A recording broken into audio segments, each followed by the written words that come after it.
어느 날 갑자기 생각지도 못한 순간 암이라는 두려운 질병이 우릴 찾아올지도 모릅니다. 저는 뭐 평상시에도 절대 좀 남은 안 걸린다고 자신하고 있었는데 다른 데 아프시면 아팠지. 죽은 문제지 딴 거 먹을 수 없네요. 23. 그녀의 목숨을 앗아간 병도 암이었습니다. 제가 볼 때는 우리 아이의 이 백혈병은 회사에 일하는 문제로 생긴 산업재해로 처리해야 될 문제인 것 같은데, 돈 바쳐서 일해가지고 얻어온 게 진짜 이건가 싶은 게 그때는 진짜 하늘도 노랗고 머릿속이 하얘지더라고요 진짜. 암도 직업병일 수 있다는 것을 밝히기 위해 오랜 시간 싸우고 있는 사람들.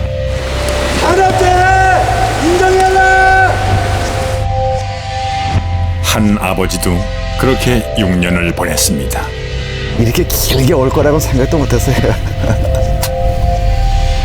암을 산재로 인정받기까지 그 가능성의 문은 너무도 좁습니다.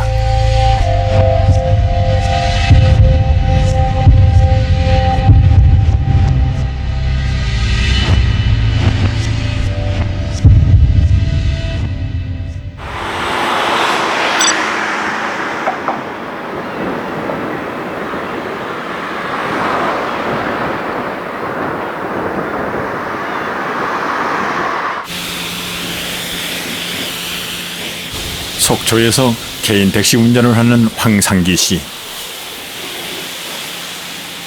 세차를 할 때마다 딸 생각이 더욱 간절해집니다.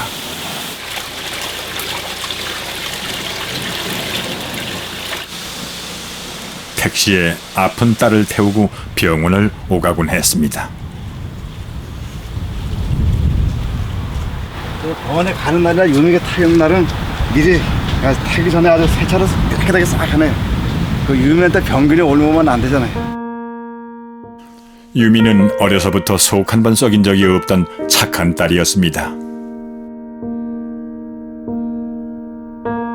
집안 형편을 생각해 상고를 졸업한 후 곧장 회사에 취업했습니다. 그런데 일한 지 1년 8개월 만에 유미는 백혈병이라는 암 선고를 받았습니다. 유미가 마지막으로 남긴 영상입니다. 23 한창 예쁘게 보이고 싶었을 때 유미는 항암 치료로 다 빠진 머리를 숨긴 채 어렵게 카메라 앞에 섰습니다. 안 돼.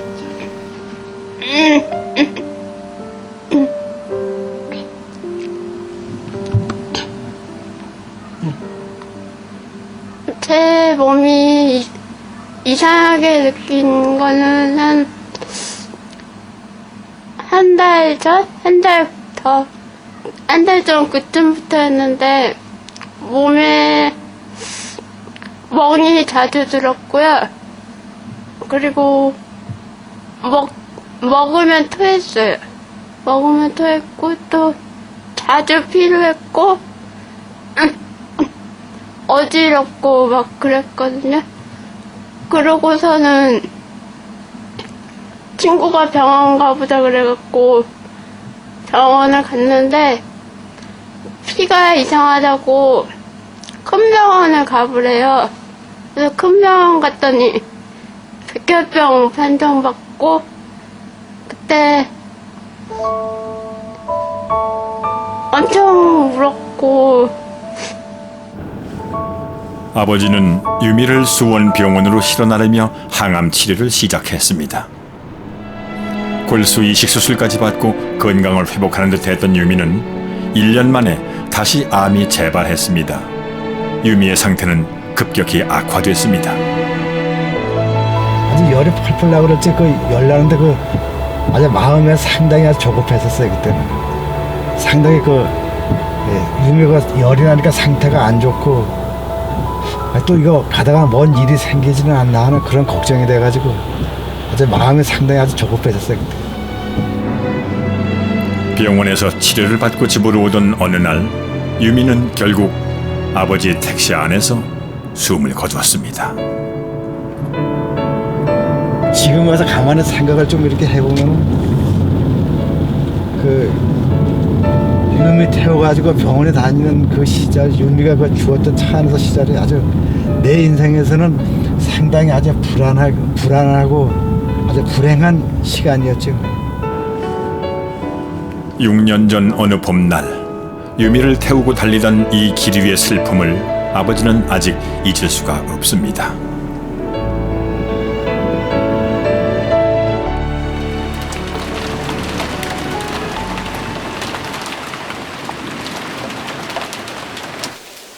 봄비가 내리던 지난 4월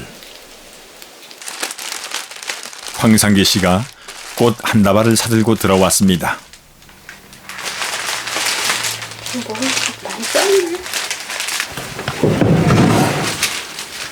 오늘은 딸 유미의 29번째 생일입니다. 유미가 떠난 후에도 아버지는 유미의 생일 선물을 잊지 않습니다.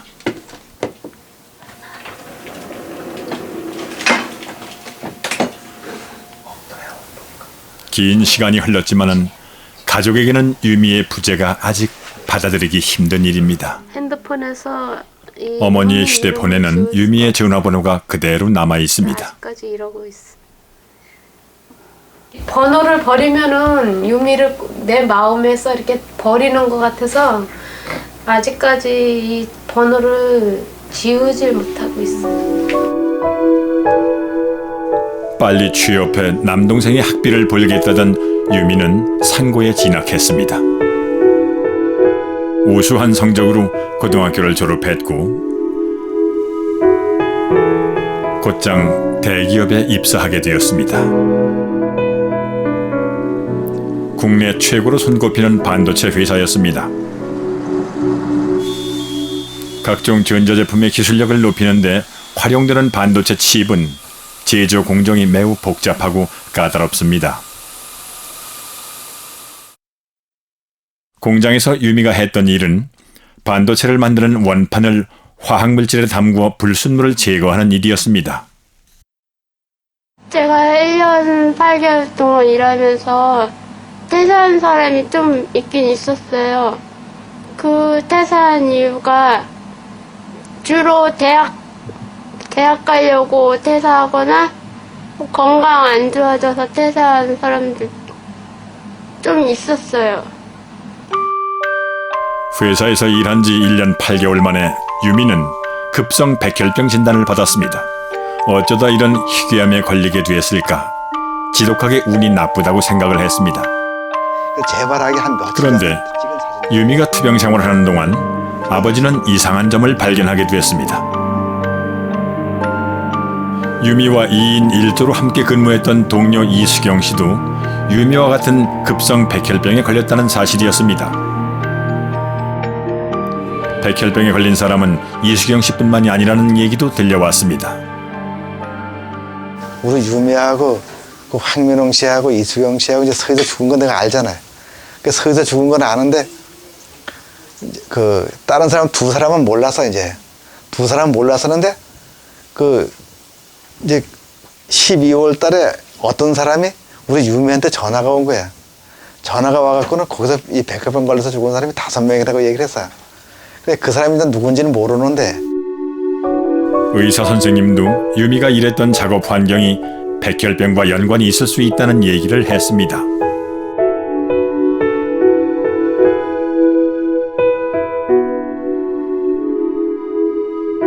반도체 공장은 미세먼지 하나까지도 차단하는 클린룸으로 설계되어 있습니다.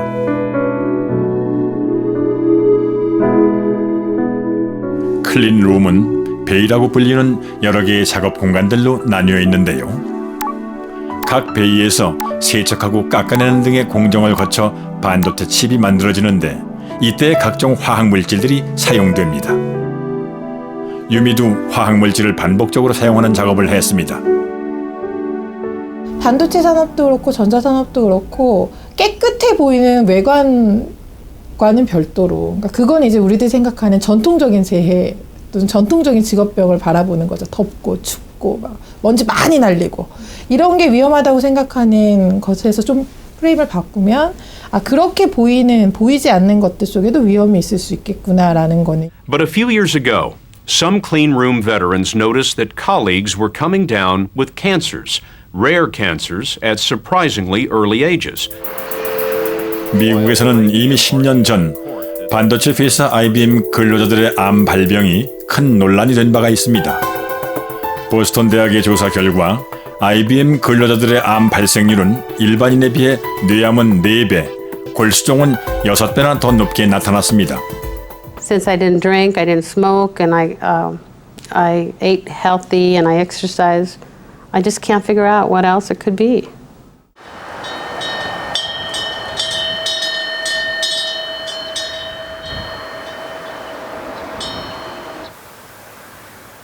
유미가 백혈병에 걸린 후 가족들은 이루 말할 수 없는 고통을 겪었습니다. 힘들게 투병하는 딸을 지켜봐야 했던 어머니의 가슴은 날마다 무너졌습니다.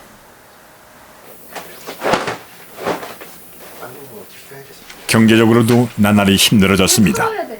그래야지 주름이 싹 탁탁 털어. 유미를 돌보느라 아버지의 택시는 쉬는 날이 늘었고 빠듯한 수입으로 병원비며 생활비를 감당해야 했습니다.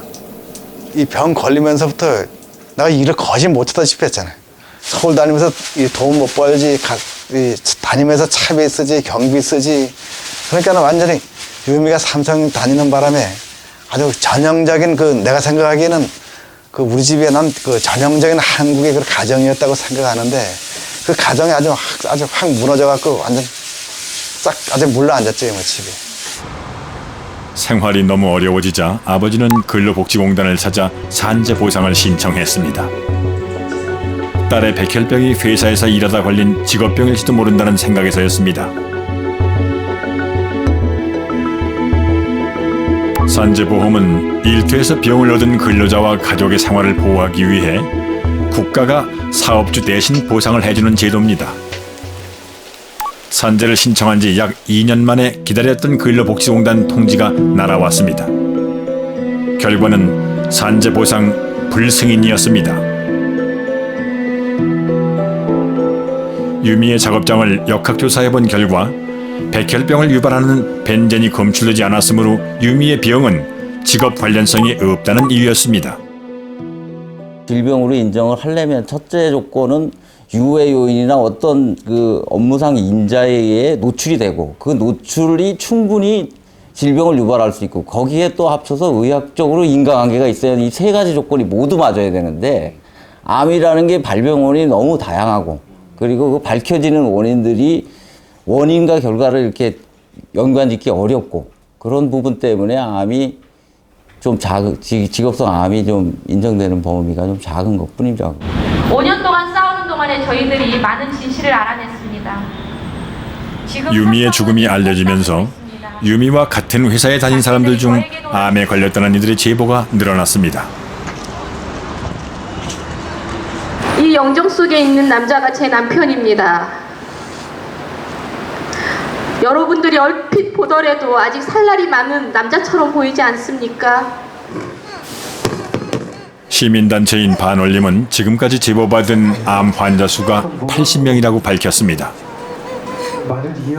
이들은 암에 걸린 이유가 일터에 있다고 믿고 있습니다.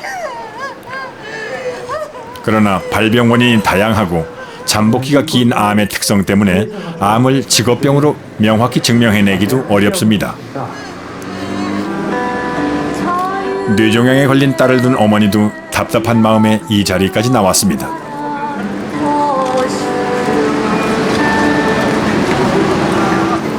이렇게 많은 사람들의 죽음을 어떻게 이해해야 하는 걸까요?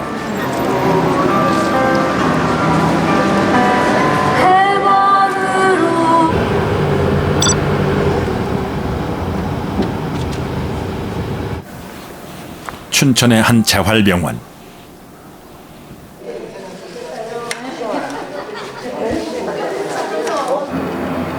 추모제에 참석했던 어머니를 이곳에서 다시 만났습니다. 딸의 재활치를 돕고 있는 어머니. 힘들면 좀 쉬어. 좀 서봐. 딸은 7년째 병원 생활 중입니다. 자꾸 흔들리니까 좀 쉬었다가. 한혜경 씨는 지난 2005년 소뇌부 뇌종양 판정을 받았습니다. 수술을 받아 종양은 제거했지만 수술 후유증으로 시력과 언어, 보행 능력에 모두 장애가 생겼습니다. 밝고 활달한 성격이었던 20살의 혜경 씨. 동생을 대학 보내야 한다며 자신은 고등학교 졸업 후 곧장 전자회사에 취업했습니다. 혜경이가 사실은 고등학교 때 공부는 좀 했었어요. 근데 이제 아빠가 없으므로 항상 하는 얘기가 엄마 나는 여자니까 시집만 잘 가면 되지 않겠냐. 그렇지만 지 남동생은 그 대학 졸업장이 있어야지 되니까.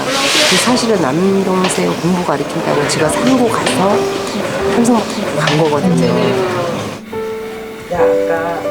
혜경 씨는 회사에서 회로 기판에 부품을 부착할 때 쓰는 솔더 크림을 관리했습니다. 솔더 크림의 주 성분인 납은 암을 유발할 수 있는 유해 물질입니다. 혜경 씨는 일을 할 때 늘 납 냄새가 신경 쓰였지만 당시에는 납이 그렇게 위험한 물질인 줄은 몰랐다고 합니다.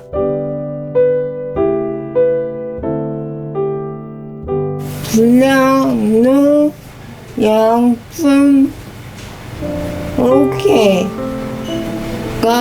실컷 일 열심히 해서 많이 하자.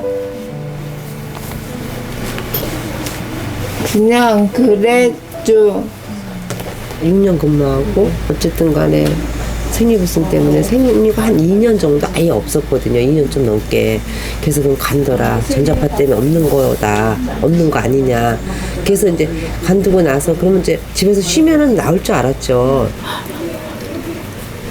몸에 이상을 느끼고 퇴사한 혜경 씨는 퇴사 4년 만에 뇌종양 진단을 받았습니다. 혜경 씨는 자신의 암을 직업병이라고 믿고 있습니다. 평생 장애를 안고 살아가야 하는 혜경 씨. 24시간 어머니 도움 없이는 아무것도 할 수 없습니다. 어머니는 혼자 남게 될 딸이 늘 걱정입니다.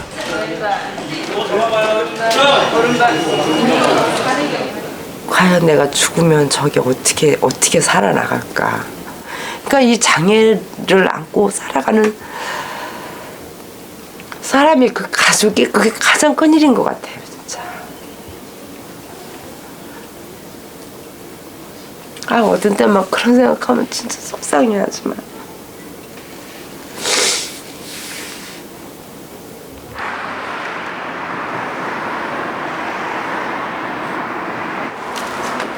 주말이면 어머니는 혜경 씨를 데리고 집으로 옵니다. 뭐가 힘들어 이게? 얼마나 왔다. 7년째 계속되는 병원 생활에 살림살이는 점점 더 빠듯해져 갑니다. 온종일 혜경 씨를 돌봐야 하는 어머니가 혼자 나가 돈벌이를 할 수도 없습니다. 아파트 팔면서 또 이사했지. 또 전세를 했다가 또 까먹고 또 월세를 껴내고 하여튼 그랬어요. 이건 엄마 사진 같은. 혜경 씨도 근로복지공단에 산재를 신청했지만 불승인됐습니다. 뇌종양은 발병 원인에 대한 연구가 많지 않아 납 등의 유해물질이 병의 원인이라고 명확히 말할 수 없다는 이유에서였습니다. 이게 올해 해결이 만약에 안 난다라면은 좀 병원 생활 안 할 수도 있어요. 왜냐면 내가 이제 벌어야지 어떻게 먹고 사는 거지. 그러려면은 혜경이가 지금 그러니까 병원에다 놔두고 내가 낮에 일을 한다 하면 병원에서 허락을 안 해요. 왜냐면은 전번에도 나 일 나갔다 와서 제가 여기 다친 거거든요. 둘, 넷, 여섯, 여덟, 9알밖에 안 되는데 진짜 많았었어요. 평생 치료를 받으며 살아야 하는 혜경 씨. 하지만 병원 생활을 곧 중단할지도 모릅니다.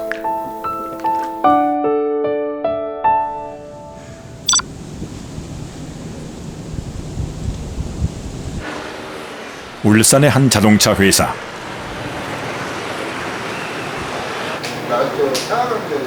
직업성 암에 대한 관심이 높아지자 이 회사 노동조합에서도 지난 2011년부터 암 환자 찾기 사업을 진행해 왔습니다. 나머지 자료는 여기 거는 거의 안 했거든요. 처음에는 신청자가 많지 않았지만은 암도 산재로 인정받을 수 있다는 인식이 생겨나면서 신청자가 점점 늘어났습니다. 초창기에는 2분밖에 신청 안 하셨어요. 이제 내병이다라고 판단하시고 아예 신청할 생각도 안 하신 거예요. 근데 이제 그때 2분 신청하신 분은 두 분 다 승인을 받으셨어요. 그 효과가 이제 컸는지 그 다음 2차, 3차부터는 이제 좀 이렇게 조합원들 인식이 바뀌면서 56명이 5차까지 신청하셨고 7명이 승인을 받으셨고요. 김정현 씨는 올 4월 폐암 진단을 받았습니다. 그 담배는 태우세요? 담배 안 피워요. 원래 안 태우셨어요? 예. 그럼 잘하셨다 그랬어요.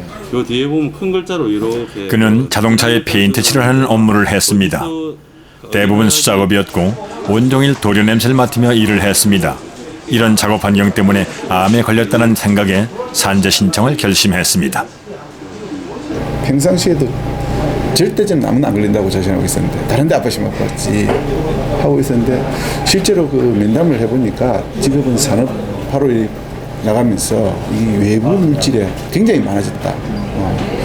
그렇게 이야기하니까 조금 이제 관심을 갖게 된. 과거에 또 작업 환경도 굉장히 일하겠고 지금보다는 10년 전 혈액암의 일종인 급성 림프종을 진단받았던 이 근로자는 지난해에야 산재를 신청했습니다.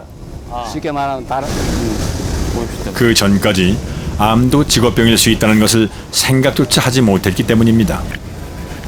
결정 내용이 이제 요양 불승인. 어렵게 산재를 신청했지만은 결과는 불승인. 암 발병과 업무의 연관성을 입증할 자료가 부족하다는 것이 불승인의 이유입니다. 혹시라도 기억을 한다든지 기록을 해놓은 분이 있으면 참 좋은데 그런 분이 없다는 얘기. 지금 이제 근거 자료가 없으니까 그 자료를 이제 제출을 이제 못했는 건데 하여튼 지금 사용하는 거하고 전에 사용했는 그 물질들은 많이 지금 차이가 있다는 거는 확실히 맞아요. 현재의 산재 제도는 근로자들에게 일터에서 비용을 얻었다는 것을 입증하라고 요구하고 있습니다. 그렇기 때문에 암을 산재로 인정받기란 더욱 힘이 듭니다. 국제적으로 통용되는 게 한 4% 정도는 직업성 암으로 보자라는 입장입니다. 그렇게 보면 우리나라에 지금 한 해에 새로 발생되는 암 환자가 20만 명에 육박하는 수준이 됐죠. 거기에 4%면 8천 명 정도 된다고 볼 수 있어요. 적어도 직업성 암 환자가 8천 명 정도 되는데 그 중에서 25명이 산재 인정받고 있다. 이거는 심각한 문제. 국가의 시스템이 직업성 암을 위한 산재 인정 시스템이 없는 거나 마찬가지가 아닐까? 이렇게 생각해도 될 것 같아요. 근로자는 자신이 일했던 근무 자료나 회사의 정보에 대해 접근하기가 어렵습니다. 더구나 이미 퇴사했거나 사망한 근로자의 가족이 회사 업무에 관한 자료를 확보하기란 거의 불가능한 일입니다.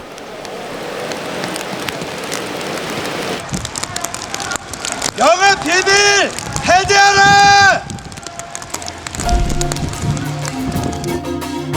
공단은 산재 여부를 판단하기 위해 작업 환경에 대한 역학조사를 의뢰합니다.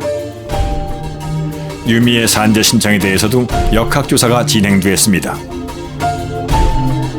전문가들이 작업 현장에 직접 들어가 근무 환경을 알아보는 역학조사는 산재 판단에 중요한 근거가 됩니다.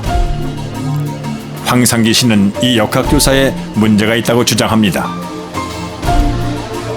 2년이 훨씬 지나서 역학조사를 이제 들어갔잖아요. 그럼 그 동안에 삼성에서 그 안에 그 라인을 이제 그 작업을 했던 거야. 역학조사 때 황상기 씨가 전문가들과 함께 공장에 들어가 보니 유미에게 들었던 것과는 차이가 있었습니다. 각 공정마다 칸막이가 새로 설치되는 등 작업 환경이 달라져 있었습니다.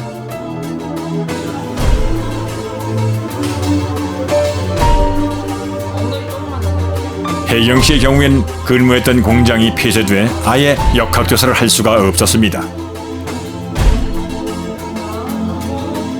결국 혜경 씨가 일했던 것과 비슷한 공정이 있는 다른 회사에서 역학조사가 이루어졌습니다.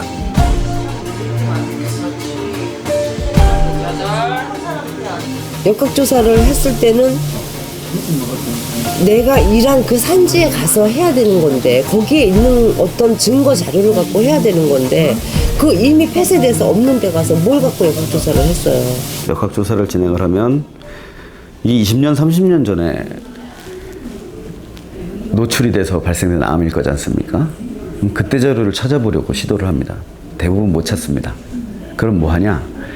지금의 작업 환경에 들어가서 측정을 하거나 아니면 뭐 자료들을 살펴보거나 아니면 쓰는 물질들 종류를 확인을 합니다. 옛날에 썼던 것도 아닌데. 그래놓고 못 찾으면 불승인입니다. 왜냐하면 발암물질에 노출됐다는 증거가 없다는 거예요. 찾아봤는데 없다는 거예요. 그럼 피해자 입장에서는 되게 답답하죠. 황상기 씨는 근로복지공단의 산재 불승인 판정을 받아들일 수가 없어 공단을 상대로 행정소송을 제기했습니다.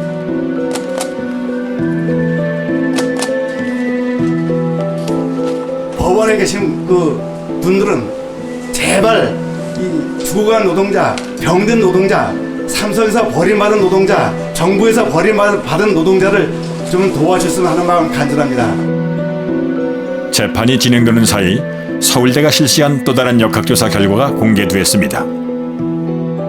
유미가 일했던 공장에서는 상당수의 화학물질들이 제대로 점검되지 않았고 백혈병을 유발하는 발암물질 벤젠도 검출됐습니다.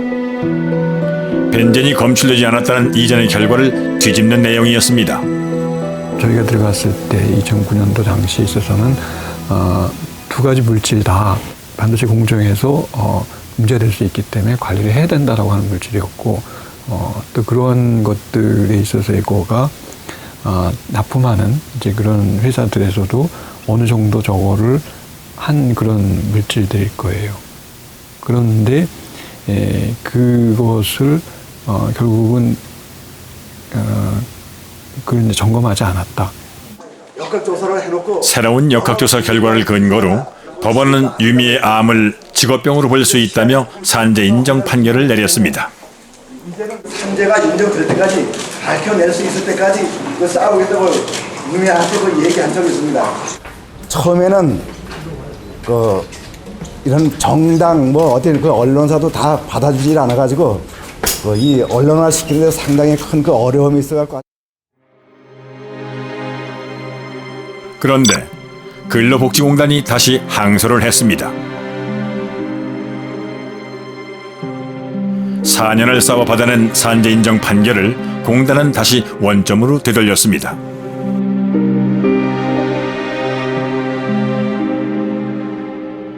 일심법원의 판단이 틀렸을 가능성이 있냐 없냐 아까 그런 두 가지 가치로 판단한 것이고 그래서 거기에 일심법원에 대해서는 다시 한번 판단 받아보는 것이 맞겠다고 한 것이지 너무 엄격하게 근로복지공단에 칼자루를 휘두르는 개념은 아니라고 생각합니다.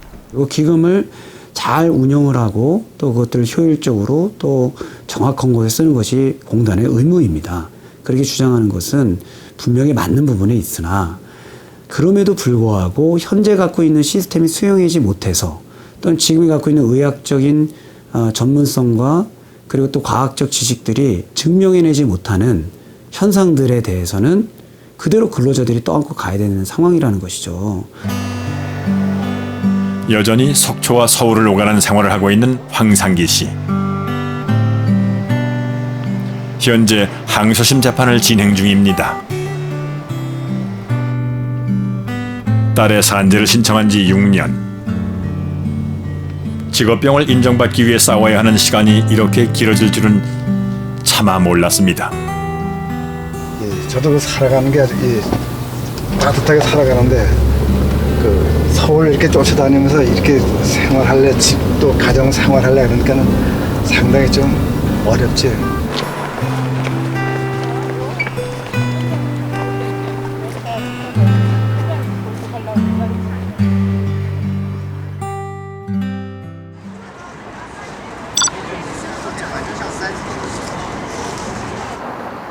우리나라와는 달리 유럽에서는 오래전부터 암을 산재로 폭넓게 인정하고 있습니다. 우리나라와 비교해 프랑스의 직업성 암 산재 인정 건수는 45배, 벨기에는 39배에 달합니다. 이렇게 큰 차이가 나는 이유는 무엇일까요? 프랑스는 이미 1919년 직업성 암의 산재 기준을 마련했습니다. 암 종류가 직업병 목록에 속하고 유발인자와 노출 조건이 일치하기만 하면 바로 산재로 인정합니다. On a un système de tableaux avec des pathologies et donc les cancers professionnels font partie de ces pathologies comme des maladies rhumatologiques ou des maladies dermatologiques. Voilà, il n'y a pas de spécificité cancer, ce sont des maladies professionnelles. 우리나라도 직업병 목록이 있긴 하지만 유럽 국가들에 비해 그 종류가 매우 적었습니다. 암의 산재 승인율이 계속 문제되자 지난달에서야 암 유형과 유발인자가 추가되면서 산재 인정 범위가 넓어졌습니다.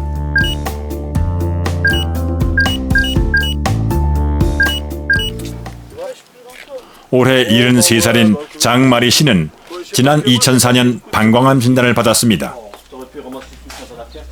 4차례 수술 끝에 암을 모두 제거했지만은 지금도 암 판정을 받던 당시의 충격을 잊을 수가 없습니다. Mes enfants, je l'aurais pas dit tout de suite, je l'aurais pas dit. Hein, bon. Souvent, tout de suite, on met tout de suite la mort. On met quand on a un cancer, le médecin vous dit vous avez un cancer. 장마리 씨는 43년간을 정유회사에서 근무하며 석유를 정제해 화학 제품을 만드는 일을 했습니다. 그런데 이러한 업무가 암 발병과 연관이 있다는 걸 의사를 통해 알게 됐습니다. Il dit vous fumiez? Non. Dans quoi vous travaillez? Dans la chimie. Qu'est-ce que vous avez manipulé comme produit? J'ai dit benzène, sirène, toluène, whisperit, etc., etc. Alors il m'a dit cherchez pas, c'est ça. Ça c'est le regarde ici. 직업병일 수도 있다는 걸 알게 된 장마리 씨는 근무 기록과 작업 환경 자료를 모아 산재를 신청했습니다.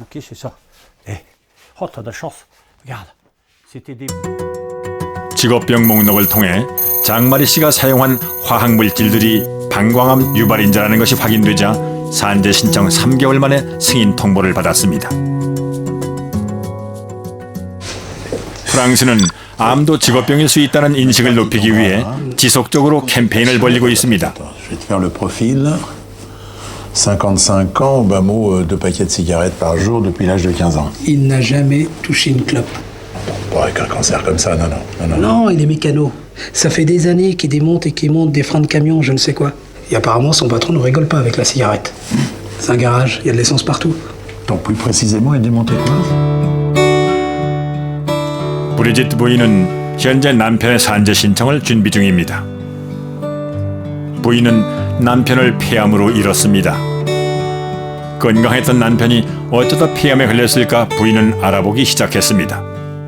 Et après, j'ai su tout ce qui respirait de produits, il fallait voir. Moi, je ne travaillais pas avec, je ne savais pas vraiment ce qu'il faisait dans la vie. J'ai su par M. Seraski, par M. Maton, tous les produits qu'il respirait, quoi.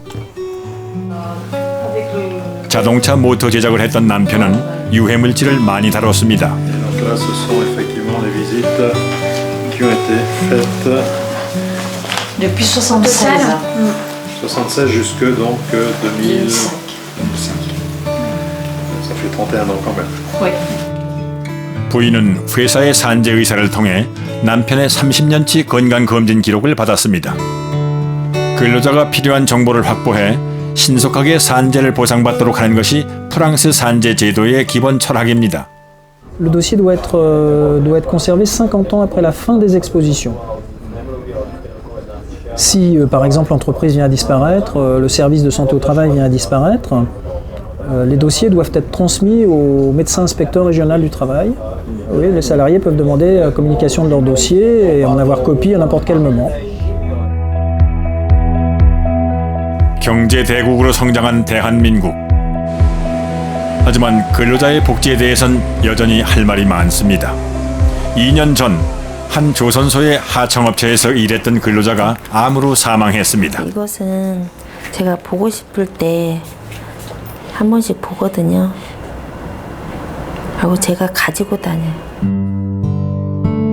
남편의 병명은 다발성 골수종, 혈액암의 일종입니다. 부인은 산재를 신청하기 위해 남편이 일했던 여러 하청업체들의 업무 자료를 요청했지만 모두 거절당했습니다. 남아있는 자료가 없다는 말뿐이었습니다. 목포에 자료가 없었어요. 그리고 여기 울산에서도 없고 설령 있다 해도 이제 모든 걸 이제 소멸됐다고 그렇게 말씀을 하시지. 남편의 동료들에게 어렵게 부탁해 얻은 작업 사진 몇 장이 자료의 전부입니다. 입증 자료가 부족한 탓에 결국 산재는 불승인되었습니다. 그런 게 진짜 힘들더라고요. 그러니까 그렇게 자료를 내기까지가 그러니까 아무것도 모르는 상태에서 하기 때문에 그게 너무 힘들고 그리고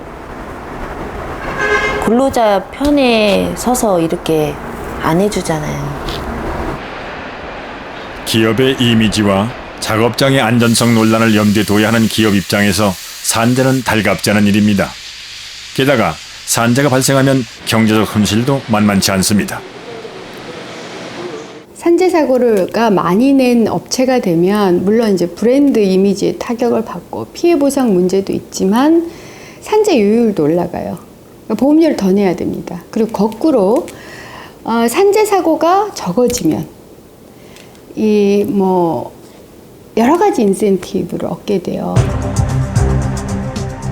한 야당 국회의원은 산재 건수가 낮은 한 전자회사의 경우 산재 보험료를 감면받아 2011년부터 1년 반 동안 약 300억 원의 이득을 얻었다고 밝혔습니다.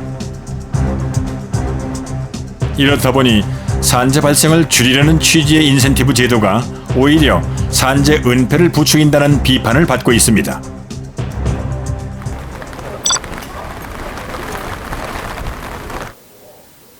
공단을 상대로 한 황상기 씨의 항소심 재판이 계속되고 있습니다. 벌써 5번째 재판입니다.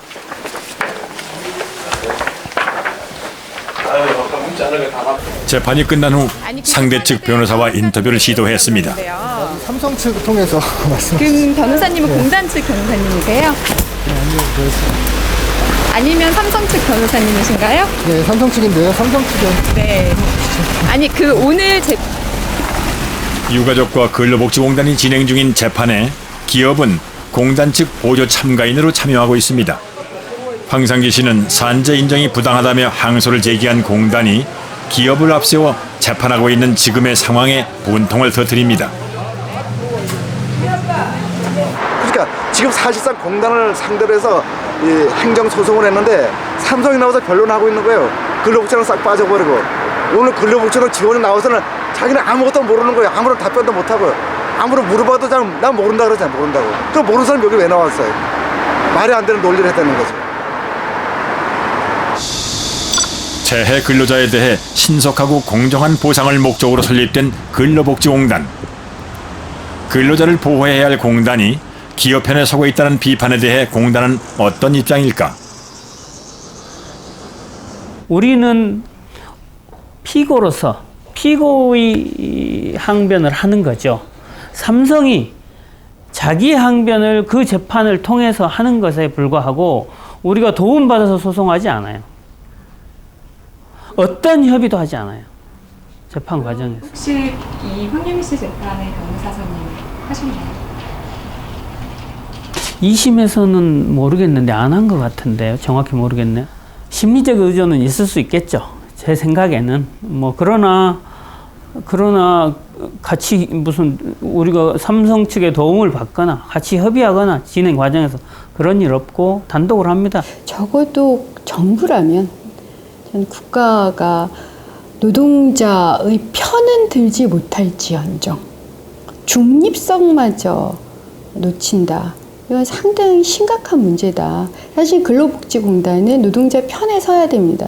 그게 헌법에서 노동법을 만든 이유예요. 그러니까 사회적 약자와 사회적 강자가 있을 때 팔짱을 끼고 있는 게 아니라 사회적 약자 입장에 서서 강자의 문제를 해결해 나가는 것이 우리는 중립적이라고 보는 거죠. 지난해 국정감사에서는 직업성 암의 산재 문제가 크게 다루어졌습니다. 이날 한혜경 씨도 참고인으로 참석했습니다. 국감 증인으로는 근로복지공단 이사장과 삼성전자 부사장이 출석했습니다. 우리 한혜경 씨는 평생 한 번 만나기도 힘든 사람들 앞에서 혜경 씨는 그간 담아두었던 간절한 이야기를 꺼냈습니다. 산업재해 인정해 주세요. 다만 편하게 병원 생활할 거예요. 세계적으로 가지고 백혈병을 직업성 암에 대한 까다로운 산재 기준과 근로자 보호에 소홀한 공단과 기업에 대해 의원들의 질타가 이어졌습니다. 인과관계를 있는지도 모르겠다. 그 근로자들의 그 증명 책임이나 입증 책임을 최대한 좀 이렇게 완화시킬 수 있도록 그 조사를 좀 더 철저히 하고 전문성을 높여가지고 최대한 노력을 하겠습니다.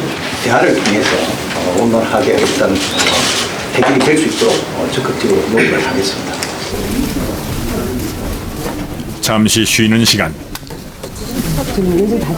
혜경 씨가 부사장을 찾아갔습니다. 용기를 내 그간의 답답한 마음을 털어놓습니다. 장애 1급애가 이렇게 돼서 나왔습니다. 부사장님도 이렇게 되기 힘드셨겠지만 부사장님도 자식 있지 않습니까?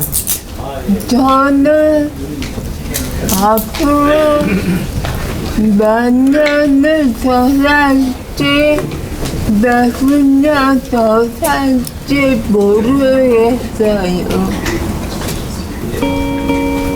거기 여사한테 어려서 취업해요. 교통조사를 한 기관이나 뭘 받을 수 있도록 지방상공회의소 그리고 큰 기대를 하고 찾았던 자리. 혜경 씨의 호소가 사람들에게 잘 전달이 됐을까요? 말도 이게 마음대로 못하는 거고 우리를 봐주는 사람들이 별로 없는 것 같더라고요.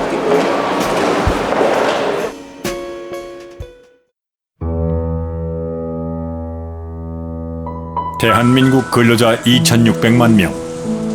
하루의 대부분 인생의 절반 이상을 일터에서 보냅니다.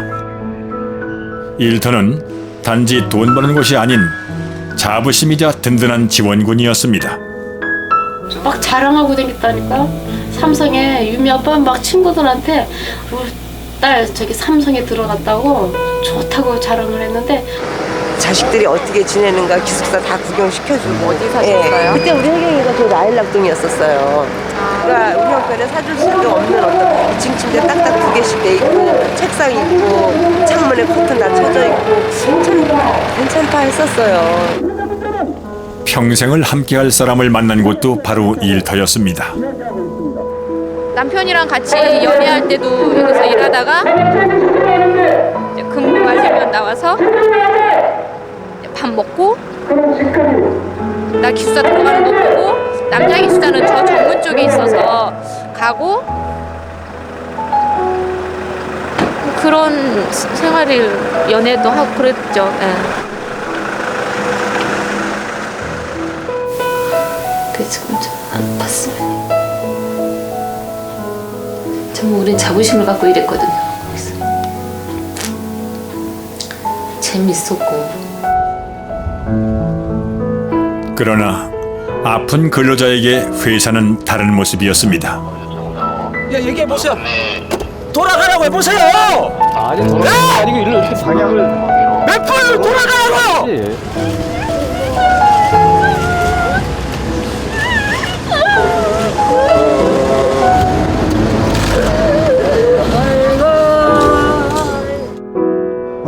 국가도 근로자 근로자가 기대하는 울타리가 되어주질 못했습니다.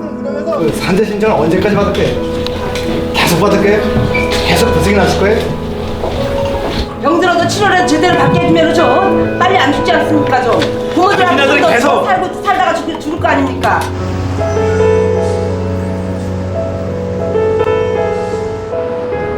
우리나라에서 한 해 발생하는 암 환자 20만 명.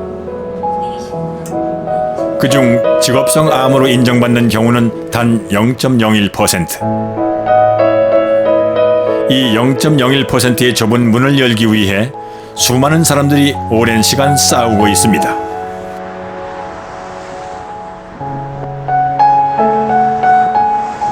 과연 대한민국이 무엇을 가장 제1가치로 여기는 나라가 돼야 될 것인가에 대한 인식의 공유, 합의가 필요한 거죠. 돈을 많이 벌고 그래서 어떤 산업화가 돼서 우리나라가 굉장히 세계적 경제 대국이 되기만 하면 그 안에서 국민의 안전 또는 생명 또 그러다가 희생되어지는 누구는 어쩔 수 없는 것이다 라는 가치를 가질 것이냐. 우리나라가 세계적인 강국과 대국이 되는 경제대국이 되는 데 있어서 기여한 것에 있어서 국민의 안전과 생명이 최대치로 보호되면서 가야 될 나라를 만들 것이냐. 줬던 곳이 여기였습니다. 21일로 기억나는데 지난 3월 고 황유미의 육주기를 추모하는 자리가 마련됐습니다.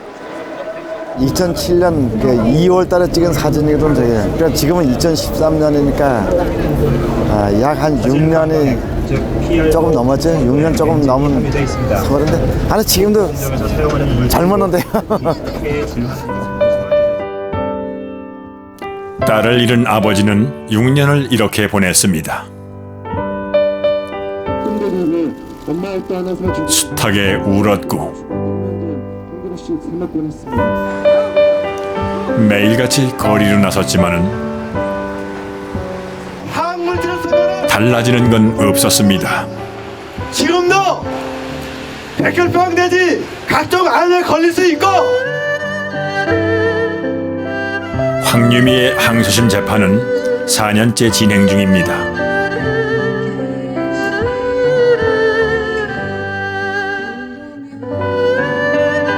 한혜경의 행정소송도 3년째 계속되고 있습니다.